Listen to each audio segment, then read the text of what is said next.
Episode की शुरुआत में सभी लोग देखते हैं कि लूफी ने उस जायंट मरीन को हरा दिया है और सभी लोग लूफी की तारीफ कर ही रहे होते हैं। तभी उन सभी लोगों को ढेर सारे मरीन्स घेर लेते हैं और वहाँ पे सेंगोकू बोलता है कि उस बच्चे को यहाँ से जाने मत देना। और तभी इधर लूफी हमारा अटैक करने के लिए रेडी हो जाता है और वो उन सभी लोगों के ऊपर अटैक करने लगता है और वहाँ पर वापस से फाइट होनी शुरू हो जाती है। तभी उनमें से कुछ मरीन्स व्हाइट बियर्ड के ऊपर अटैक करते हैं और व्हाइट बियर्ड अपने एक ही अटैक से उन सारे अटैक्स को डिफ्लेक्ट कर देता है। और इधर हमारा लूफी फाइट करने में थोड़ी सी स्ट्रगल कर रहा है और वो अपनी पूरी कोशिश कर रहा है और वहाँ पे एस ये सब कुछ देख रहा है और वो बोलता है कि लूफी तुम यहाँ पे क्यों आए हो? मैं ये सब डिजर्व नहीं करता हूँ। मैं नहीं चाहता कि कोई मेरे लिए अपनी जान गंवाए। प्लीज तुम सभी लोग यहाँ से चले जाओ और मुझे अकेला छोड़ दो। और ऐसा बोलने के बाद एस मरने के लिए रेडी हो जाता है और यहाँ पे कैनन्स की फायरिंग चल रही है और हमारा लूफी दौड़ते दौड़ते जंप करता है और जिसके बाद वो गम गम बलून यूज करके उस सभी कैनन बॉल्स को वापस से डिफ्लेक्ट कर देता है। और इधर वो कैदी बोलते हैं कि चलिए कैप्टन, हम लोग उस व्हाइट बियर्ड को हराएंगे।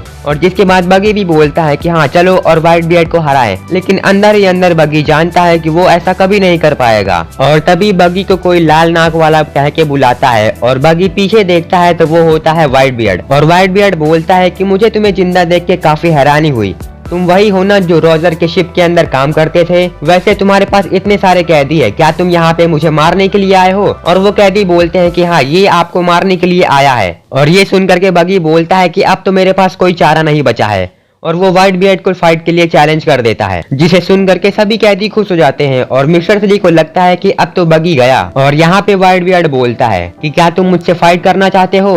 मुझे इससे कोई दिक्कत नहीं है, लेकिन उससे पहले हमें इन मरीन से निपटना होगा। यहाँ पे इतने सारे मरीन्स हैं जिनसे मैं भी नहीं निपट सकता, तो क्यों ना अभी के लिए हम लोग एक टीम में लड़े और उसके बाद तुम चाहो तो मुझे मार सकते हो। मिस्टर 3 बगी को ऐसा करने से मना करता है, लेकिन हमारा बगी हाँ बोल देता है और ये सुनकर के वो सारे प्रिजनर्स बेहोश होने लगते हैं। और यहाँ पे व्हाइट बियर्ड खुश होते हुए बोलता है कि मेरे पास वैसे ही इतने सारे एनिमीज है और अगर ये भी मुझसे लड़ेगा तो कितनी प्रॉब्लम होगी। और यहाँ पे एक वाइस एडमायरल बोलता है कि सभी लोग सेंगोकू के ऑर्डर्स को फॉलो करो। और सभी पायरेट्स नोटिस करते हैं कि वहाँ पे सारे मरीन्स उनके ऊपर फायर नहीं कर रहे हैं। और तभी वहाँ पीछे से ढेर सारी शिप्स आने लगती है और तभी व्हाइट बियर्ड किसी को कॉल करता है और वो बोलता है कि तुम सभी लोग मेरे ऑर्डर्स का फॉलो करो और जितने भी नेवी की शिप आ रही है उन सभी लोगों को डुबा दो। और व्हाइट बियर्ड के कमांडर्स को कुछ समझ नहीं आ रहा होता है, लेकिन फिर भी वो लोग व्हाइट बियर्ड के ऑर्डर्स को फॉलो करते हैं और वो सारे लोग पीछे की तरफ जाने लगते हैं ताकि वो लोग उन नेवी शिप को डुबा सके। और यहाँ पे सेंगोकू और गाप ये सब देख रहे होते हैं और गाप बोलता है कि लगता है व्हाइट बियर्ड ने हमारे प्लान को ऑलरेडी जान लिया है। और सेंगोकू बोलता है कि चाहे वो कुछ भी करे हमारे प्लान को फेल नहीं कर सकता है। और यहाँ पे हमारे लूफी, इवान और जिम्बे तीनों लोग एक साथ मिल करके फाइट कर रहे होते हैं और जिसके बाद वो तीनों लोग एक साथ मिलते हैं और एक कंबाइन अटैक करते हैं, जिससे वो लोग एक साथ मिल करके कई ढेर सारे नेवी के सोल्जर्स को घायल कर देते हैं। और तभी वहाँ पे आता है गेको मोरिया और जिम्बे बोलता है कि लूफी तुम आगे बढ़ो, इस मोरिया को मेरे हाथों में सौंप दो। और लूफी जिम्बे को थैंक्स बोल करके आगे बढ़ जाता है और तभी गेको मोरिया वहाँ के सोल्जर्स की शैडो को निकाल लेता है और वो बोलता है कि अब मैं और स्ट्रांग हो जाऊंगा और तुम्हें हरा दूंगा। और वहाँ के सोल्जर्स को कुछ समझ नहीं आ रहा होता है और जिसके बाद गेको मोरिया उनके शैडो को उनके शरीर से अलग करता है और उसके बाद उन सभी शैडोज को अपने अंदर डाल लेता है और वहाँ के सारे सोल्जर्स बेहोश हो जाते हैं। और ऐसा करने के बाद गेको मोरिया का साइज बढ़ने लगता है और वो पहले से डबल हो जाता है।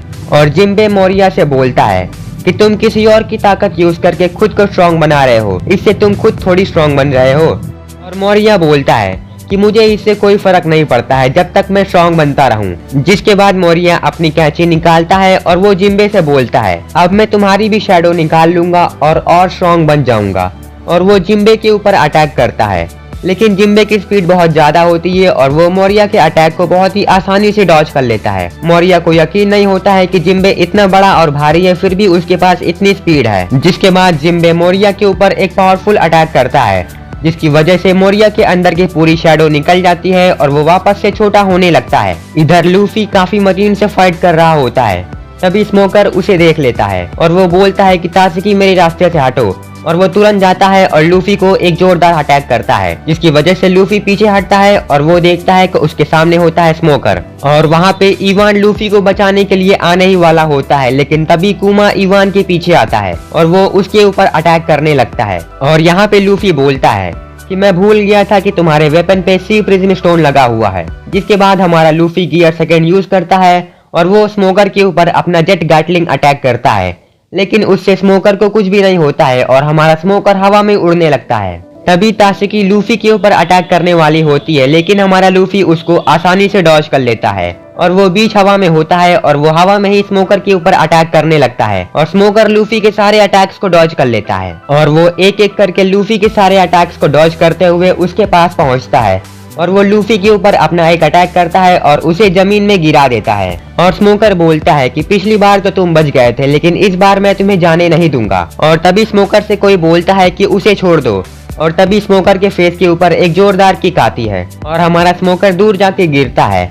और जिसके बाद स्मोकर बोलता है कि उसने मेरे ऊपर अटैक कैसे किया, मैं तो स्मोक का बना हुआ हूँ और वो और कोई नहीं बल्कि हमारी बुआ हैंकॉक होती है। और स्मोकर बुआ से बोलता है कि क्या तुम उस पायरेट को बचाना चाहती हो, क्या तुम्हें अपने वारलोड की सीट प्यारी नहीं है। और बुआ बोलती है कि तुम अपना मुंह बंद रखो, तुम्हारी हिम्मत कैसे हुई लूफी के ऊपर अटैक करने की। और हमारी बुआ बोलती है कि मुझे इतना गुस्सा आज तक कभी नहीं आया। और बुआ स्मोकर से बोलती है कि मैं तुम्हें काट डालूंगी और शैतानों को खिला दूंगी।